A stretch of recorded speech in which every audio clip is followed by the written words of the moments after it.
അമ്മയ്ക്കും തിരുക്കുമാരനും ഒത്തിരി നന്ദി. എൻ്റെ കുടുംബസമേതമാണ് ഞങ്ങൾ ഈ സാക്ഷ്യം രേഖപ്പെടുത്താൻ വന്നിരിക്കുന്നത്. കാരണം അത്രയും ഞങ്ങൾ ബുദ്ധിമുട്ടിയിരുന്ന ഒരവസ്ഥയ്ക്കാണ് മാതാവ് മാറ്റം തന്നത്. വേറൊന്നുമല്ല, എനിക്ക് 6 മാസം ആയിട്ടുള്ളൂ ഈ അസുഖം പിടിപെട്ടിട്ട്. വേറൊന്നുമല്ല, യൂട്രസിൽ ഒരു ബ്ലീഡിങ് പ്രശ്നം വന്നിട്ട് വേദന സഹിക്കാൻ പറ്റില്ല. അതായത് പുറത്തേക്ക് എങ്ങും ഇറങ്ങാൻ പറ്റില്ല. അപ്പോഴത്തേക്കും ബ്ലീഡിങ് എന്ന് പറഞ്ഞാൽ പിടിച്ചു നിൽക്കാൻ പറ്റാത്ത രീതിയിലുള്ള ബ്ലീഡിങ്. ബാത്റൂമിലൊക്കെ പോയി നിന്നാൽ ഞാൻ അവിടെ നിന്ന് എഴുന്നേറ്റ് വന്നത് ഒത്തിരി ബ്ലീഡിങ് പോയിട്ടാണ്. അത്രയും കഷ്ടപ്പെട്ടിരുന്നു. എനിക്ക് പുറത്തേക്ക് ഒന്നും ഇറങ്ങാൻ പറ്റില്ല. പക്ഷേ എൻ്റെ ജോലിയാണെങ്കിൽ ഫീൽഡ് വർക്കാണ്. എനിക്കൊട്ട് പോകാതിരിക്കാനും പറ്റില്ല. അത് കാരണം ഞാൻ എന്ത് ചെയ്യും? കാരണം ഞാനിപ്പോൾ ഡോക്ടറിൻ്റെ അടുത്ത് പോയി കണ്ടപ്പോഴത്തേക്കും ഡോക്ടർ പറയണത് യൂട്രസ് എടുത്ത് കളഞ്ഞാലേ ഇത് മാറുള്ളൂ, സ്കാൻ ചെയ്തിട്ട് വരാൻ പറഞ്ഞു. സ്കാൻ ചെയ്തതിൽ റിപ്പോർട്ടിൽ പറയുന്നത് അകത്ത് ഒരു മുഴയും നടുക്കത്തെ പാളിയിലായിട്ടൊരു ദശ വളരുന്നുണ്ട്, പുറത്തൊരു തടിപ്പും ഉണ്ടെന്ന് പറഞ്ഞു. എന്തായാലും ഈ ദശ വളരുന്നതാണ് ഇത്രയും ബ്ലീഡിങ് വരുന്നതും വേദന സഹിക്കാൻ പറ്റാത്ത. വേദനയെന്ന് പറഞ്ഞാൽ സഹിക്കാൻ പറ്റില്ല. ഞാൻ തലകുത്തി മറിയുന്ന വേദന കണ്ടിട്ട് എൻ്റെ ഹസ്ബൻഡ്, മക്കളൊക്കെ വിഷമിക്കാറുണ്ട്. ഇവരടക്കം ഇരുന്ന് പ്രാർത്ഥിക്കുമായിരുന്നു എന്തെങ്കിലും ഒരു മാറ്റം വരണേന്ന്. പക്ഷെ എനിക്കിവിടെ ഉടമ്പടി എടുക്കാനൊന്നും വരാൻ പറ്റിയില്ല. എന്നാലും ഞാൻ 1 മാസത്തിന് മുൻപ് പത്രം എൻ്റെ കയ്യിൽ കിട്ടി. എൻ്റെ വീട്ടിലൊരു കുട്ടി കൊണ്ടുവന്ന് തന്നതാണ്. അത് ഞാനിരുന്ന് വായിച്ചു കഴിഞ്ഞപ്പോൾ തുടങ്ങി ഞാൻ വിശ്വസിച്ച് പ്രാർത്ഥിക്കാൻ തുടങ്ങി. എന്തായാലും ഓപ്പറേഷൻ വേണമെന്ന് പറഞ്ഞത് ഓപ്പറേഷൻ ചെയ്യാതെ തന്നെ ഒരു ഹോമിയോ ഡോക്ടറെ കണ്ടു മരുന്ന് കഴിക്കുന്നുണ്ടായിരുന്നു. പക്ഷേ ഹോമിയോ ഡോക്ടർ പറഞ്ഞത് 1 വർഷമെങ്കിലും മരുന്ന് കഴിക്കണം, എന്നാലേ ഇത് ചുരുങ്ങിപ്പോകാനുള്ള മരുന്നാണ് തരുന്നതെന്ന് പറഞ്ഞു. വേദനക്കൊക്കെ ഒന്നും ഒരു കുറവുണ്ടാവില്ല, എന്നാലും കണ്ടിന്യൂ ചെയ്യണം 1 വർഷം വരെ എന്ന് പറഞ്ഞു. മുട്ടിപ്പായിട്ട് കൊന്ത ചൊല്ലുമായിരുന്നു. ഒരു ദിവസം പോലും കുർബാന മുടങ്ങില്ല ഞങ്ങൾ 4 പേര്. കൊന്തയെന്ന് പറഞ്ഞാൽ കയ്യിൽ നിന്ന് വിടാതെ ചൊല്ലി. ഞാൻ പുറത്തേക്ക് ഇറങ്ങാൻ സാധ്യതയുണ്ടെങ്കിൽ അപ്പോൾ വരെ എൻ്റെ കയ്യിൽ കൊന്തയുണ്ടാവും. ബസ്സിൽ കയറി അപ്പോഴും കൊന്തയില്ല, വീട്ടിലിരുന്ന് ഫുൾ ടൈം കൊന്തയില്ല. എൻ്റെ ഹസ്ബൻഡാണെങ്കിൽ ഉപവാസമെല്ലാം എടുത്ത് ഫുൾ ടൈം കൊന്തയിലും ബൈബിൾ വായനയായിരുന്നു. മാതാവിന് ഇരിപ്പ് കുറുതി ഇല്ലാതെ മുട്ടിപ്പാട്ടി 1 മാസം പ്രാർത്ഥിച്ചു. എന്നിട്ട് ഞാനിത് അനുഭവിക്കുന്നുണ്ടായിരുന്നു. അപ്പോഴാണ് എൻ്റെ ഒരു പ്രിയ കൂട്ടുകാരി എൻ്റെ ഒപ്പം വർക്ക് ചെയ്യുന്നതാണ്, ഇവിടുത്തെ സ്ഥിരം ഭക്തിയാണ്, എല്ലാ മാസവും വരുന്ന ആളാണ്, നിഷ തോമസ് എന്നാണ് പേര്. ഇവിടെ തന്നെ ഏറ്റവും ഫ്രണ്ടിൽ ഇരിപ്പുണ്ട് ആൾ. ആ വ്യക്തി എൻ്റെ വീട്ടിൽ വരാനും എന്നോട് പറഞ്ഞു, ഒരു കാര്യം ചെയ്യും, ഞാൻ തേൻ കൊണ്ടുവന്ന് തരാം, ഈ തേൻ നിങ്ങൾ കഴിച്ച് പ്രാർത്ഥിക്കുമെന്ന് പറഞ്ഞു. തേൻ കഴിച്ചു. 2-ാം ദിവസം തന്നെ അത്ഭുതം ഒന്ന് പറയട്ടെ, ഞാൻ പള്ളിയിൽ പോയി വന്ന് ബാത്റൂമിൽ പോയി ഇരുന്നപ്പോഴത്തേക്കും എനിക്കുണ്ടായ അനുഭവമാണ്. ഞാൻ വെട്ടിത്തുറന്ന് പറയുന്നതാണ്. ബാത്റൂമിൽ പോയിരുന്നപ്പോൾ ഒരു മാംസക്കഷ്ണം നീളത്തിൽ ഇങ്ങോട്ട് ഇറങ്ങി വന്നു. ഞാൻ എന്താണെന്നറിയാതെ പേടിച്ചു പോയി. ഞാൻ എൻ്റെ ഭർത്താവിനെ വിളിച്ച് പറഞ്ഞു. ഭർത്താവ് അപ്പം തന്നെ പറഞ്ഞു, നമുക്ക് ഹോസ്പിറ്റലിൽ പോവാം. പക്ഷെ ഇല്ല, നമുക്ക് എന്തായാലും ഡോക്ടറൊന്ന് വിളിച്ച് ചോദിക്കാമെന്ന് പറഞ്ഞു. ഈ ഹോമിയോ ഡോക്ടർ വിളിച്ച് ചോദിച്ചപ്പോൾ പറഞ്ഞു, പേടിക്കണ്ട നിങ്ങൾ, അഥവാ ഇത് പോയില്ല എന്നുണ്ടെങ്കിൽ നമുക്ക് ഏതെങ്കിലും ഹോസ്പിറ്റലിൽ പോയി മുറിച്ച് കളയാമെന്ന് പറഞ്ഞു. പക്ഷെ അപ്പോഴും ഞങ്ങൾക്ക് പേടിയായി. കാരണം അലോപ്പതിയിൽ പോവാതെ ഹോമിയോ മരുന്ന് കഴിച്ചിട്ട് ഇത് മുറിക്കാൻ അവിടെ ചെന്നാൽ അവർ ഓടിച്ചിടും. അത് കാരണം അതും ടെൻഷനായി. അപ്പോൾ ഹസ്ബൻഡ് പറഞ്ഞു, നീ പ്രാർത്ഥിക്കും, നല്ലപോലെ പ്രാർത്ഥിക്കുമെന്ന് പറഞ്ഞു. പിറ്റേ ദിവസം ഈ നിഷ എന്ന് പറയുന്ന എൻ്റെ കൂട്ടുകാരി വന്നിട്ട് വീണ്ടും എനിക്ക് കാശുരൂപം കൊണ്ടുവന്ന് തന്നു. മാതാവിൻ്റെ കാശുരൂപം അപ്പം തന്നെ കഴുത്തേലിട്ട് പ്രാർത്ഥിച്ചോളാൻ പറഞ്ഞു. ഞാനും പ്രാർത്ഥിക്കാമെന്ന് പറഞ്ഞു. ഈ കാശുരൂപം ഇട്ട് ഒരു 4 മണിക്കൂർ കഴിഞ്ഞപ്പോൾ ഞാൻ ബാത്റൂമിൽ പോയപ്പോഴത്തേക്കും ഒരു നീളത്തിൽ, ഇത്രയും നീളമുള്ളൊരു സംഭവം യൂട്രസിൽ നിന്ന് ഇറങ്ങി ഇങ്ങോട്ട് പോന്നു കളഞ്ഞു. ഇത് അപ്പം തന്നെ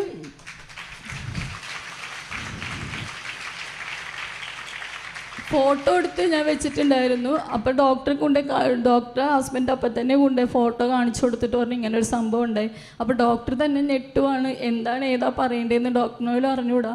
ഡോക്ടർ പറഞ്ഞു, ഇങ്ങനെ ഒരു സംഭവം ഉണ്ടായിട്ടില്ല, ഞാൻ ചുരുങ്ങിപ്പോകാനുള്ള മരുന്നാണ് തന്നത്, അതും 1 വർഷം വരെ കഴിക്കണം, ഇത് 4 മാസം ആയിട്ടുള്ളൂ. പക്ഷേ ഇതിങ്ങനെ പോകുന്നത് എന്തായാലും ഒരു കാര്യം ചെയ്ത് സ്കാൻ ചെയ്യാൻ പറഞ്ഞു. ഇന്നലെ ആയിരുന്നു ഞാൻ സ്കാൻ ചെയ്യാൻ പോയത്. സ്കാൻ ചെയ്ത് ഇന്നലെ തന്നെ കൊണ്ട് ഡോക്ടർ റിസൾട്ട് കാണിച്ചപ്പോൾ റിസൾട്ടൊക്കെ കൊണ്ടുവന്നിട്ടുണ്ട്. ഡോക്ടർ തന്നെ ഞെട്ടിപ്പോയി. ഡോക്ടർ പറയണ, ഇങ്ങനെ ഒരു ദശയും കാണുന്നില്ല, തടിപ്പും കാണുന്നില്ല എന്ന്.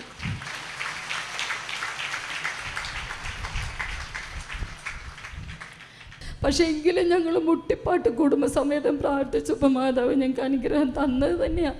വലിയൊരു അത്ഭുതം തന്നെയാണ്. ഒരു വലിയ പീസാണ് ഇറക്കിക്കളഞ്ഞത്.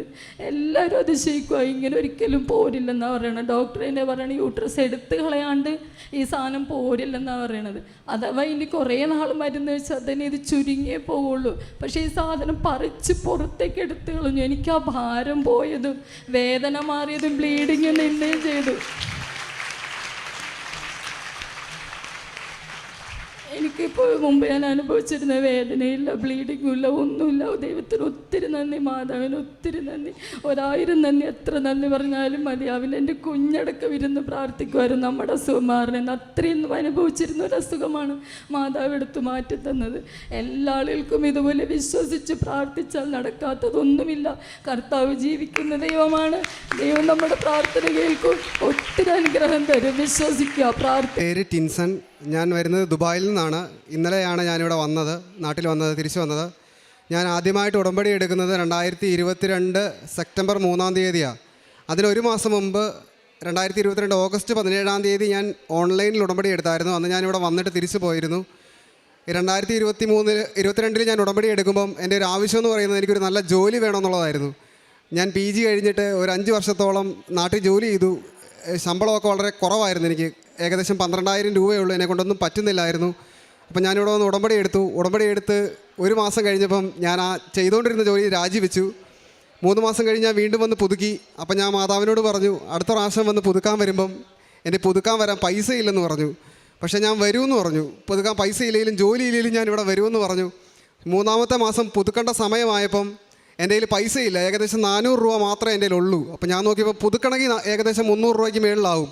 ഞാൻ ഒരു തീരുമാനം എടുത്തു, എന്തായാലും പുതുക്കണം. ഞാനൊരു ദിവസം രാത്രി, ചങ്ങനാശ്ശേരിയിലാണ് എൻ്റെ വീട്, ഞാൻ വീട്ടിൽ നിന്ന് ഇറങ്ങി. ഒരു 12 മണിയായപ്പം ഞാൻ അവിടുന്ന് കൊന്തയിൽ നടക്കാൻ തുടങ്ങി കൃപാസനത്തിലേക്ക്. ഞാനിവിടെ ഒരു 7 മണിയൊക്കെ ആയപ്പോൾ എത്തി. ഞാനിവിടെ വന്ന് ഉടമ്പടി പുതുക്കി പോയി. അന്ന് എനിക്ക് ജോലിയൊന്നും കിട്ടിയില്ല. പക്ഷേ എൻ്റെ ഒരു വലിയൊരു ആഗ്രഹം നടന്നു കിട്ടി. എൻ്റെ ഒരു ഏറ്റവും വലിയ ആഗ്രഹമായിരുന്നു ഈശോയെ മാതാവിനെയൊക്കെ ഒന്ന് കാണാൻ പറ്റണമെന്നുള്ളത്.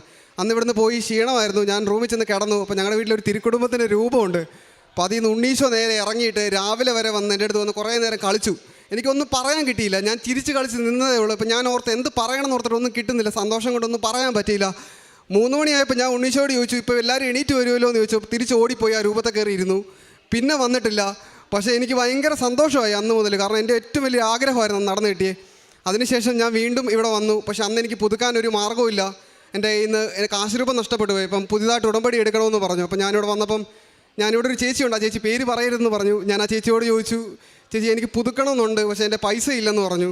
അപ്പോൾ ആ ചേച്ചി പറഞ്ഞു, നീ 1 രൂപയും തരണ്ട, നീ ഇങ്ങ് വരാൻ പറഞ്ഞു. അപ്പോൾ ഞാൻ നോക്കിയപ്പോൾ മാതാവിനെ പോലെ ഞാൻ നാണം കെടാതെ ഒരാളുടെ അടുത്തും പോയില്ല. ആ ചേച്ചി തന്നെ എല്ലാം നടന്ന് ചെയ്ത് എനിക്ക് ഉടമ്പടി എടുത്തു തന്നു. ഞാനിവിടുന്ന് വിസിറ്റിംഗ് വിസ എടുത്ത് ദുബായിലേക്ക് പോയി. ദുബായ് ചെന്ന് കഴിഞ്ഞപ്പം ഞാൻ പോകുന്നത് 2023 ഒക്ടോബർ 11-ാം തീയതിയാണ് ദുബായിൽ ഞാൻ എത്തുന്നത്. എത്തി ഏകദേശം 10 ദിവസം കഴിഞ്ഞപ്പം എൻ്റെ കയ്യിൽ കാശെല്ലാം തീർന്നു. കാരണം ഞാൻ വെറും 25,000 രൂപയായിട്ട് ഇവിടുന്ന് പോയത്.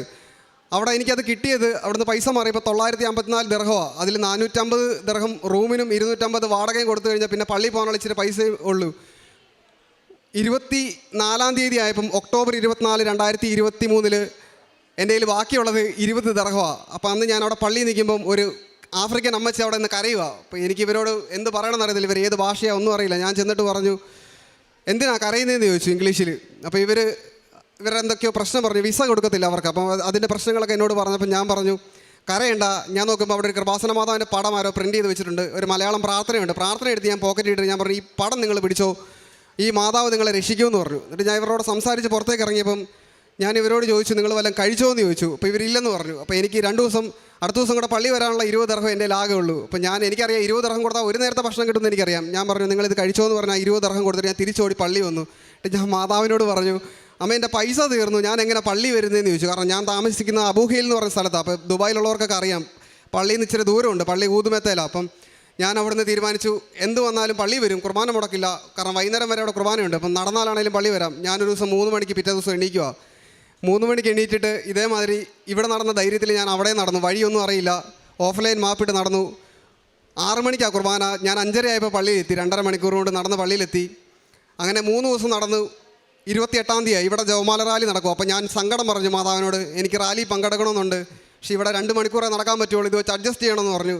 അന്ന് മാതാവ് ശരിക്കും എൻ്റെ പ്രാർത്ഥന ഞാൻ കേട്ടു. ഈ 2 മണിക്കൂർ നടന്നെത്തേണ്ട പള്ളിയിലെത്തേണ്ട ഞാൻ എൻ്റെ വഴി തെറ്റിപ്പോയി. ഞാൻ 4.5 മണിക്കൂറായിട്ട് പള്ളിയിലെത്തുന്നില്ല. 4 സമ്പൂർണ്ണ ജവമാല കഴിഞ്ഞിട്ട് എനിക്ക് പള്ളിയിലെത്താൻ പറ്റുന്നില്ല. അപ്പോൾ ഞാൻ കരയാൻ തുടങ്ങി, മാതാവ് എനിക്ക് എത്താൻ പറ്റുന്നില്ല, ഞാൻ ചിലപ്പോൾ ഇവിടെ വീഴും, ഇനി എന്ത് ചെയ്യും, എനിക്ക് മുന്നോട്ട് പോകാനൊരു ഓപ്ഷൻ ഇല്ലെന്ന് ഞാൻ പറഞ്ഞു. അപ്പോൾ മാതാവ് പള്ളി കാണിച്ചു തന്നു. അന്ന് മുതൽ ഇന്ന് വരെ ഒരു ദിവസം പോലും എൻ്റെ കുർബാന മുടക്കിയിട്ടില്ല പള്ളിയിൽ. ഞാൻ ഏകദേശം 2 മാസമായിട്ടുള്ളൂ മെട്രോയിൽ പോകാൻ തുടങ്ങിയിട്ട്. അതുവരെ ഞാൻ നടന്നാ പോകുന്നത്. എന്നോട് എല്ലാവരും ചോദിച്ചു, നിനക്ക് ജോലി കിട്ടിയില്ലേ, നീ എന്തിനാടാ ഇങ്ങനെ പോകുന്നതെന്ന് ചോദിക്കും. അപ്പോൾ ഞാൻ പറഞ്ഞു, ജോലി കിട്ടുന്നതിന് മുമ്പായിരുന്നെങ്കിൽ നിങ്ങൾ പറയും ജോലി കിട്ടാൻ വേണ്ടി ഞാൻ നടന്നെന്ന് പറയും. ഞാൻ എൻ്റെ ജോലിക്ക് വേണ്ടിയല്ല നടന്നത്. ഞാൻ എൻ്റെ മാതാവിനോട് പറഞ്ഞിട്ടുണ്ട് എനിക്ക് ജോലി കിട്ടിയാലും ഇല്ലെങ്കിലും ഞാൻ ഈശോയുടെ കൂടെ നിൽക്കുമെന്ന്. എനിക്ക് അങ്ങനെ ഇരിക്കെ ഡിസംബർ ആയപ്പോൾ എൻ്റെ വിസ തീർന്നു. വിസ പുതുക്കാൻ എൻ്റെ പൈസയില്ല. ഞാൻ വീണ്ടും മാതാവിൻ്റെ അടുത്ത് ചെന്നു. 5-ാം തീയതി എൻ്റെ വിസ പുതുക്കി തന്നു മാതാവ്. 1 രൂപ പോലും ഞാൻ കൊടുത്തിട്ടില്ല. ഏകദേശം 25,000 രൂപയ്ക്ക് മേളിലാവും വിസ പുതുക്കണമെങ്കിൽ. പുതുക്കി തന്നു. അത് കഴിഞ്ഞ് ഞാൻ ചോദിക്കുക മാതാവിനോട്, അമ്മ എനിക്കൊരു ക്രിസ്മസ് ഗിഫ്റ്റ് വേണം, എന്ത് ചെയ്യും, എനിക്ക് ജോലി ഇല്ലല്ലോ എന്ന് ചോദിച്ചു. ഡിസംബർ 20 ആയപ്പോൾ ഞാൻ ചെന്നിട്ട് പറഞ്ഞു, ക്രിസ്മസ് കഴിഞ്ഞിട്ടാണോ ക്രിസ്മസ് ഗിഫ്റ്റൊക്കെ തരുന്നതെന്ന് ചോദിച്ചു. 20-ാം തീയതി ഒരു ഇൻ്റർവ്യൂവിന് വിളിച്ചു. 21-ാം തീയതി എന്നോട് പറഞ്ഞു വീണ്ടും വരാൻ പറഞ്ഞു. അപ്പം 20-ാം തീയതി ഏകദേശം കിട്ടിയെന്ന് പറഞ്ഞാൽ വിളിച്ചത്. പക്ഷേ വൈകുന്നേരം വിളിച്ചിട്ട് പറഞ്ഞു കിട്ടിയിട്ടില്ല, ഒരു ഇൻ്റർവ്യൂ കൂടെ ഉണ്ട്, ഒരാളെ അവിടെ കാണണം, നീ വരാൻ പറഞ്ഞു. അപ്പം ഞാൻ അന്ന് വൈകിട്ട് മാതാവിൻ്റെ അടുത്ത് ചെന്നിട്ട് പറഞ്ഞു എനിക്ക് ഈ ജോലി വേണ്ട, നിനക്ക് ഇഷ്ടമുള്ളതാണെങ്കിൽ നീ ഒരു അടയാളം തരണമെന്ന് പറഞ്ഞു. അപ്പോൾ ഈ ജോലി തരാൻ വിളിച്ച ഇതിൻ്റെ ഉടമസ്ഥനോട് ഞാൻ പറഞ്ഞിരുന്നു എനിക്ക് കുർബാനയ്ക്ക് പോകാൻ പറ്റുമെങ്കിൽ ഞാൻ വരുവുള്ളൂ എന്ന് പറഞ്ഞു. അപ്പോൾ പുള്ളി ചോദിച്ചു എന്തിനാണെന്ന് ചോദിച്ചു. അപ്പോൾ ഞാൻ പറഞ്ഞു ഞാൻ ഉടമ്പടി എടുത്തതാണ്, എനിക്ക് കുർബാനയ്ക്ക് പോകാൻ സമ്മതിക്കുവാണെങ്കിൽ ഞാൻ ജോലിക്ക് കയറിക്കോളാം എന്ന് പറഞ്ഞു. അപ്പോൾ സാറ് പറഞ്ഞു ഓക്കെ എന്ന് പറഞ്ഞു. ഞാൻ പിറ്റേ ദിവസം അവിടെ ചെല്ലുമ്പം അടയാളമായിട്ട് മാതാവ്, സാധാരണ നമ്മളൊരു ഇൻ്റർവ്യൂവിന് ചെന്നാൽ അവർ ചോദിക്കുന്ന സെൽഫ് ഇൻട്രൊഡക്ഷനാണ്. പക്ഷേ എന്നോട് ചോദിച്ചത് എടാ ഈ കൃപാസനത്തിൽ പോയി ഉടമ്പടി എടുത്താൽ എനിക്ക് ചെയ്യാൻ പറ്റുമോ എന്നാ സാറിനോട് ചോദിക്കുക. ഞാൻ ഞെട്ടി. ഞാനൊരു അടയാളം ചോദിച്ചിട്ടാണ് ഞാനവിടെ ചെല്ലുന്നത്. ഞാൻ പറഞ്ഞു സാറേ എനിക്ക് പറ്റുന്നുണ്ടെങ്കിൽ പിന്നെ സാറിന് പറ്റും ഉറപ്പാന്ന് പറഞ്ഞു. രണ്ടാമത് സാറ് പറഞ്ഞത് ഞാൻ പറഞ്ഞിരുന്നു ഒരു കുറച്ച് നേരം എനിക്ക് ചാപ്പലി വന്നിരിക്കണം, അവിടെ നിത്യാരാധന ചാപ്പലുണ്ട്, അപ്പോൾ എനിക്ക് ചാപ്പലി ഇരിക്കാൻ അവസരം തരണമെന്ന് പറഞ്ഞു. ഈ സാറ് എന്നോട് രണ്ടാമത് പറയുന്നത് എടാ മേളിലൊരു ചാപ്പലുണ്ട്, നീ പോയി കണ്ടിട്ട് വരാൻ പറഞ്ഞു. ഈ 2 ചോദ്യം കഴിഞ്ഞിട്ടാണ് ബാക്കി കാര്യങ്ങളൊക്കെ ചോദിക്കുന്നത്. ഞാൻ 1 മണിക്കൂർ ഇരിക്കണമെന്നാണ് ആഗ്രഹിച്ചത് അവിടെ ചെന്ന് പള്ളിയിൽ. ഇന്ന് എല്ലാ ദിവസവും കുർബാനയ്ക്ക് പോകാൻ വരുന്നുണ്ട്. എല്ലാ ദിവസവും 5 മണിക്കൂർ കൂടുതൽ എനിക്ക് നിത്യാരാധന ചാപ്പലിൽ ഇരിക്കാൻ വരുന്നുണ്ട്, പള്ളിയിൽ പോയി ഇരിക്കാൻ വരുന്നുണ്ട്. ഇതൊക്കെ ക്രമീകരിച്ചു തന്നത് എൻ്റെ മാതാവാണ്. ഞാൻ ശരിക്കും പറഞ്ഞാൽ ഇന്ന് ഇങ്ങോട്ട് വന്നത് ഈ റാലി പങ്കെടുക്കാനും എൻ്റെ ഉടമ്പടി പുതുക്കാനും ഈ സാക്ഷ്യം പറയാനും വേണ്ടി മാത്രമാണ്. ഞാൻ ഉടമ്പടി റാലിക്ക് പങ്കെടുക്കാൻ ഞാൻ ടിക്കറ്റ് എടുത്തു. കഴിഞ്ഞ വർഷം ഒക്ടോബർ 28 ആയതുകൊണ്ട് ഞാനും ഒക്ടോബർ 28 ചാടിക്കറി ടിക്കറ്റ് എടുത്തു ജൂലൈയിൽ. പക്ഷെ അത് കഴിഞ്ഞ് അറിയുന്നത് ഒക്ടോബർ 24-ാം തീയതിയാണ് ഇതെന്ന്. ഞാൻ സാലറിയിൽ നിന്നാണ് ടിക്കറ്റ് എടുത്തത്. എനിക്ക് സാലറിയൊക്കെ കുറവായിരുന്നു. അപ്പം ഞാൻ ഓർത്തു ഇനി ഇതെന്ത് ചെയ്യും. ഞാൻ പറഞ്ഞു HR-നെ ഞാൻ വിളിച്ചു അപ്പം തന്നെ പള്ളിയിൽ നിന്നുകൊണ്ട് എനിക്ക് റാലിക്ക് പോകണം, എൻ്റെ ലീവ് മാറ്റി തരണം, റാലി ഡേറ്റ് മാറിപ്പോയി, എനിക്ക് അബദ്ധം പറ്റിയെന്ന് പറഞ്ഞു. ഓക്കെ നീ ബുക്ക് ചെയ്തോളാം പറഞ്ഞു. ഞാനങ്ങനെ എൻ്റെ സാലറിയിൽ നിന്ന് അഡ്വാൻസ് മേടിച്ചുകൊണ്ട് എൻ്റെ ടിക്കറ്റ് ബുക്ക് ചെയ്തു. എനിക്കൊരു 200 ദർഹം എക്സ്ട്രാ വന്നുള്ളൂ. പിന്നെ അവിടെ നിന്ന് ഇങ്ങോട്ട് അത്ഭുതമാണ്. ഇന്നലെ ഞാൻ ഇങ്ങോട്ട് വരുമ്പോൾ ഞാൻ വരുന്നത് സ്പൈസ് ജെറ്റിനാണ്. അപ്പം ഞാൻ പറഞ്ഞു മാതാവേ എനിക്ക് ഫ്ലൈറ്റിൽ കയറുമ്പോൾ ഫുഡ് വേണം കേട്ടോ, പക്ഷേ സ്പൈസ് ജെറ്റിന് ഫുഡ് കിട്ടണേ കാശ് കൊടുക്കണം, എൻ്റെ കാശില്ലെന്ന് പറഞ്ഞു. ഞാൻ ഫ്ലൈറ്റിൽ ഇരുന്ന് കൊന്തയല്ലി ഉറങ്ങിപ്പോയി. എൻ്റെ അടുത്തിരുന്ന ചേട്ടൻ എന്നെ വിളിച്ചിട്ട് നീ വല്ലതും കഴിച്ചോന്ന് ചോദിച്ചു. ഞാൻ പറഞ്ഞു ഇല്ല ചേട്ടാ എനിക്ക് വേണ്ട, ഞാൻ ചെന്നിട്ട് കഴിക്കുന്നുള്ളെന്ന് പറഞ്ഞു. ഇല്ല നീ കഴിക്കണമെന്ന് പറഞ്ഞു. പുള്ളി എനിക്ക് ഫുഡ് പുള്ളിയുടെ കയ്യിൽ നിന്ന് പൈസ കൊടുത്ത് മേടിച്ച് തന്നു. ഞാനിവിടെ ഇറങ്ങുമ്പോൾ മാതാവിനോട് പറഞ്ഞിരുന്നു എൻ്റെ പൈസ ഇല്ല, ഞാൻ ബസ്സിനാണ് പോകുന്നത്, എനിക്ക് വീട്ടിലെത്തണം, ഒരുപാട് ലഗേജ് ഉണ്ട്, 30 കിലോ ഉണ്ടെന്ന് ഞാൻ പറഞ്ഞു. പക്ഷേ ഈ ചേട്ടൻ എന്നോട് ചോദിക്കുക നീ എവിടെയാണ് താമസിക്കുന്നത് ചോദിച്ചു. ഞാൻ പറഞ്ഞു ഞാൻ ചങ്ങനാശ്ശേരിയില്ല. അപ്പോൾ ചേട്ടൻ പറയുക ഞാൻ തിരുവല്ലയിലാണ്, ഒരു കാര്യം ചെയ്യും നിനക്ക് എൻ്റെ കൂടെ വരുന്നതിന് ബുദ്ധിമുട്ടുണ്ടോ എന്ന് ചോദിച്ചു. ഞാൻ പറഞ്ഞു ഒരു ബുദ്ധിമുട്ടും ഇല്ല. എന്നെ ഫ്രീ ആയിട്ട് ഇന്നലെ അവിടുന്ന് ഇവിടം വരെ വന്നു. ഞാൻ 11:30 ആയപ്പോൾ എൻ്റെ വീട്ടിലെത്തി. ഫ്ലൈറ്റ് ഇറങ്ങി ഇവിടം വരെ ഒരു കുഴപ്പമില്ലാണ്ട് വന്നു. ഞാൻ വരുമ്പോൾ മാതാവിനോട് പറഞ്ഞിരുന്നു ഉടമ്പടി പുതുക്കുമ്പോൾ മാതാവിനെ എടുക്കാൻ ഒരു കൃപ തരാമോ എന്ന് ചോദിച്ചിരുന്നു. ഇവിടെ വന്നു എന്നെ വിളിച്ചു, എനിക്ക് മാതാവിനെ എടുക്കാൻ അവർ കൃപ തന്നു. ഞാനാണ് മാതാവിനെ എടുത്തുകൊണ്ട് പ്രതിഷ്ഠത്തിന് വന്നത്. ഇതിൽ കൂടുതൽ എനിക്ക് സാക്ഷി എന്താ പറയേണ്ടതെന്ന് അറിയത്തില്ല. ഇത്രയും അനുഗ്രഹം തന്ന അമ്മയ്ക്കും ഈശോയ്ക്കും 1000 നന്ദി. ലൂക്കായുടെ വിശുദ്ധ സുവിശേഷം 8:21 ദൈവവചനം ശ്രവിക്കുകയും അതനുസരിച്ച് ജീവിക്കുകയും ചെയ്യുന്നവരാണ് എൻ്റെ അമ്മയും സഹോദരരും. ഈശോ ഈ തിരുവചനങ്ങൾ പറയുമ്പോൾ തൻ്റെ അമ്മയെ എങ്ങനെയാണ് തൻ്റെ അമ്മ ജീവിക്കുന്നതെന്ന് മനുഷ്യരുടെ മുമ്പിൽ ഈശോ ഉയർത്തി കാട്ടുകയാണ്. നിന്നെ പാലൂട്ടിയ മുലകളും നിന്നെ വഹിച്ച ഉദരവും ഭാഗ്യമുള്ളത് എന്ന് ജനക്കൂട്ടത്തിലൊരു സ്ത്രീ വിളിച്ചു പറയുമ്പോഴാണ് ഈശോ ഈ തിരുവചനങ്ങൾ ഉദ്ധരിക്കുക. ഇവിടെ ടിൻസൺ ജോസഫ് ഇന്ന് ദുബായിൽ നിന്ന് ഇന്നലെ വന്നു. ഇവിടെ വന്നത് അഖണ്ഡ ജപമാല മഹാറാലി കൂടുവാനും തൻ്റെ ഉടമ്പടി പുതുക്കുവാനും ഒരാഴ്ചത്തെ ലീവിന് വേണ്ടിയിട്ടാണ് ഈ യുവാവ് ഇവിടെ എത്തിയിരിക്കുന്നത്. ഈ മകന് പറയാനുള്ളതെല്ലാം, അതായത് നാം അതെല്ലാം കേട്ടുകഴിഞ്ഞു. തൻ്റെ ജോലിയുടെ സാധ്യതകൾ ഇതൊന്നുമില്ലാതിരുന്നപ്പോഴും എങ്ങനെയാണ് ഈ മകൻ കർത്താവിന് വേണ്ടിയിട്ട് ജീവിച്ചത്. തനിക്ക് ഉടമ്പടി പുതുക്കാൻ പൈസയില്ലല്ലോ എന്ന് പറഞ്ഞ് അവിടെ വീട്ടിൽ കുത്തിയിരിക്കുകയല്ല ചെയ്തത്, താൻ നടന്നു എന്നാണ് പറഞ്ഞത്, ചങ്ങനാശ്ശേരിയിൽ നിന്ന് ഇവിടെ വരെ.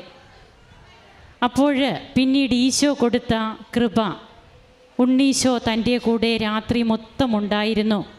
ഇതൊക്കെ എക്സാജറേഷനോ ഹാലൂസിനേഷനോ ഒക്കെ ആണെന്ന് ആരെങ്കിലും ചിന്തിച്ചാൽ അത് ചിന്തിച്ചു കൊണ്ടിരിക്കുക മാത്രമേ നിവർത്തിയുള്ളൂ. ഈ യുവാവിനോട് നമുക്കിന്നത് പറയാൻ പറ്റില്ല. ഈ ആ മകൻ അനുഭവിച്ചതാണത്.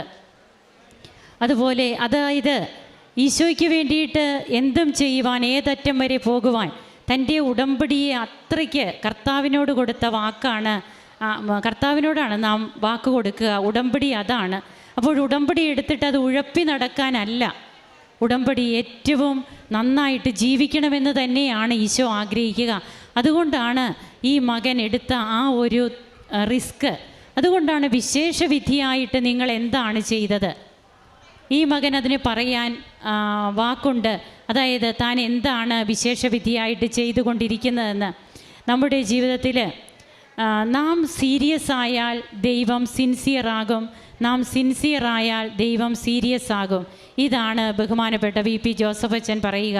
ഉടമ്പടി ജീവിതം ഉത്തരവാദിത്വപൂർണമായ ഒരു ജീവിതമാണ്. അത് വെറുമൊരു കാര്യസാധ്യത്തിന് വേണ്ടിയിട്ട് നാം ചെയ്യേണ്ടതൊന്നല്ല. അങ്ങനെ ഇന്ന് പിന്നീട് തനിക്ക് ദുബായിലുമൊക്കെ ജോലിയൊന്നുമില്ലാത്ത അവസരത്തിലും ജോലി കിട്ടിക്കഴിഞ്ഞിട്ടും പറയുന്നത് എന്താണ്? വിശുദ്ധ കുർബാന മുടങ്ങുന്ന ഒരു ജോലി എനിക്ക് വേണ്ട. എത്രയോ പേരാണ് ഇന്ന് സാക്ഷ്യം പറയാനൊക്കെ വരുമ്പോൾ ഞങ്ങൾക്ക് സമയമില്ല, അതുകൊണ്ട് വിശുദ്ധ കുർബാനയ്ക്ക് പോകുന്നില്ല, ജോലിയുള്ളത് കൊണ്ട്, ഇങ്ങനെയൊക്കെ പറയുന്ന നാം ഈ സാക്ഷ്യവും കേൾക്കുമ്പോൾ നാം നമ്മെ തന്നെയാണ് അസസ് ചെയ്യേണ്ടത്. തനിക്ക് ജോലി ഇല്ലാത്തപ്പോഴും കിട്ടിയ ജോലി, വിശുദ്ധ കുർബാനയിലേക്കുള്ള പ്രാധാന്യം ഈ മകൻ മുൻപോട്ടെടുത്ത് വെക്കുമ്പോൾ പിന്നീട് എങ്ങനെയാണ് അതേ ജോലി തന്നെ ഈ മകന് കിട്ടുന്നത്? അമ്മയോട് ചോദിക്കുന്ന ഓരോ കാര്യത്തിനും, അമ്മയോട് ക്രിസ്മസ് ഗിഫ്റ്റ് ചോദിക്കുന്നു, അത് അമ്മ കൊടുക്കുന്നു. അതുപോലെ തനിക്ക് ഭക്ഷിക്കാനില്ലാത്തപ്പോഴും തൻ്റെ കയ്യിലുള്ള തുച്ഛമായ പൈസയും മറ്റൊരു വ്യക്തിക്ക് കൊടുക്കുമ്പോൾ ഈ മകനെ തേടി എത്രയോ കരങ്ങളാണ്, ഈ മകൻ അറിയാത്ത കരങ്ങൾ ഈ മകൻ്റെ ഒപ്പം എത്തുന്നത്. അപ്പോൾ ഇതൊക്കെ കൊണ്ട് തന്നെയാണ് വീണ്ടും തിരുവചനം പറയുന്നുണ്ട്. അതായത് ഫലം തരുന്നതിനെ യോഹന്നാൻ്റെ വിശുദ്ധ സുവിശേഷം 15 നമുക്ക് കാണുവാൻ കഴിയും. ഫലം തരുന്നതിനെ കൂടുതൽ കായ്ക്കാനായി വെട്ടിയൊരുക്കുകയാണ്, ഫലം തരാത്തതിനെ മുറിച്ച് കളയുകയാണ്. അതുകൊണ്ട് തനിക്ക് തൻ്റെ ജീവിതത്തിൽ താൻ ഇങ്ങനെയൊക്കെ ജീവിക്കുമ്പോഴും തനിക്ക് കഷ്ടനഷ്ടങ്ങളില്ലെന്നല്ല, ഒത്തിരിയേറെ പ്രതിസന്ധികളൊക്കെ ഈ മകൻ അനുഭവിച്ചു. എന്നാൽ ഒന്നിനും ഈ മകനെ തളർത്താൻ കഴിഞ്ഞില്ല. എന്തെന്നാൽ അതുകൊണ്ടാണ് ലൂക്ക 8:21 ആരെയാണ് ഈശോ കൂടുതൽ പ്രശംസിക്കുന്നതെന്ന് കേൾക്കുന്നത്? ആരാണോ ദൈവവചനം കേൾക്കുകയും അതനുസരിച്ച് ജീവിക്കുകയും ചെയ്യുന്നത്, അവരാണ് എൻ്റെ അമ്മ, അവരാണ് എൻ്റെ സഹോദരർ. അതുകൊണ്ട് ചൊല്ലുന്ന പ്രാർത്ഥനയല്ല, ചെയ്യുന്ന പദ്ധതിയാണ് ഉടമ്പടി എന്നുള്ളത് നമുക്ക് കൂടെ ഓർക്കാം. ഈ മകനും ദൈവം നൽകിയ എല്ലാ കൃപകൾക്കും കരങ്ങളടിച്ച് നമുക്ക് ഈശോയ്ക്കും അമ്മയ്ക്കും നന്ദി പറയാം, ദൈവത്തെ ആരാധിക്കാം, മഹത്വപ്പെടുത്താം.